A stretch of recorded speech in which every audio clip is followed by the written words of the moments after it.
Hi అండి, ఎలా ఉన్నారు? Welcome to my channel. ఈరోజు మనం బ్రేక్ఫాస్ట్కి బాగా సెట్ అయ్యే కొబ్బరి శనగపప్పు చట్నీని ఎలా తయారు చేయాలో చూద్దాము. స్టవ్ వెలిగించి ప్యాన్ పెట్టినాను. దాంట్లో చిన్న స్పూను ఆయిల్ వేసినాం అనమాట. 3 పచ్చిమిరపకాయలని చిన్న ముక్కలుగా దొరుకుని దీన్ని వేసుకుందాము. కొంతసేపు వేపుకుందాము. పచ్చిమిరపకాయలని రెండుగా కట్ చేయండి, లేదంటే చిట్లుతుంది. అందుకని కట్ చేసి వేసుకొని కొంచెంసేపు అట్లా వేపుకోండి. ఒక కప్పు పుట్నాల పప్పుకి 3 పచ్చిమిరపకాయలు వేసాను అనమాట. ఇది కొంచెం స్పైసీగానే ఉంటాయి.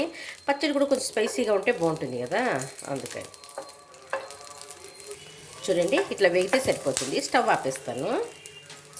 ఆపేసిన తర్వాత చూడండి, 1 కప్పు పుట్నాల పప్పు దీంట్లో వేస్తాను.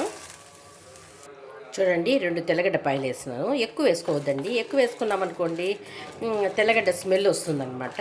మనం వేసుకునే క్వాంటిటీ బట్టి 1 కప్పుకి 2 సరిపోతుంది. చూడండి, కొద్దిగా చింతపండు వేసుకుందాము. చూడండి, దాంట్లోనే 1 కప్పు కొబ్బరి వేసుకుంటాము. పచ్చి కొబ్బరి బాగుంటుంది అనమాట. 1 కప్పు వేసినాను. ఎంత పుట్నాల పప్పు తీసుకుంటామో అంత కొబ్బరి వేసుకుంటే టేస్ట్ బాగుంటుంది.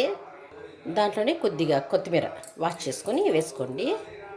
చూడండి, కొద్దిగా రాళ్ళు ఉప్పు వేసుకుంటాను, రాక్ సాల్ట్. మనకు తెలుస్తుంది కదా ఎంత వేసుకోవాలి సాల్ట్ అని, అంత కొద్దిగా వేసుకోండి. మొత్తాన్ని మనం మిక్సీ జార్లో వేసుకుందాము. చూడండి, జార్లో వేసుకుంటాను. చూడండి, మిక్సీ పట్టుకొని వస్తాను. చూడండి, మిక్సీ పట్టుకొచ్చినాను. ఇట్లా చేసుకోవాలన్నమాట. మరి మెత్తగా చేసుకోకూడదు, కొంచెము బరగ్గానే చేసుకోవాలి. కొబ్బరి అక్కడక్కడ కొంచెం తొక్కుగా తగులుతూ ఉంటేనే టేస్ట్ బాగుంటుందన్నమాట. ఎప్పుడు రొటీన్గా ఒకే పచ్చడి కాకుండా ఒక్కొక్క టైప్లో చేసుకుంటే టిఫిన్కి బాగుంటుంది. బౌల్లోకి తీసుకుందాము.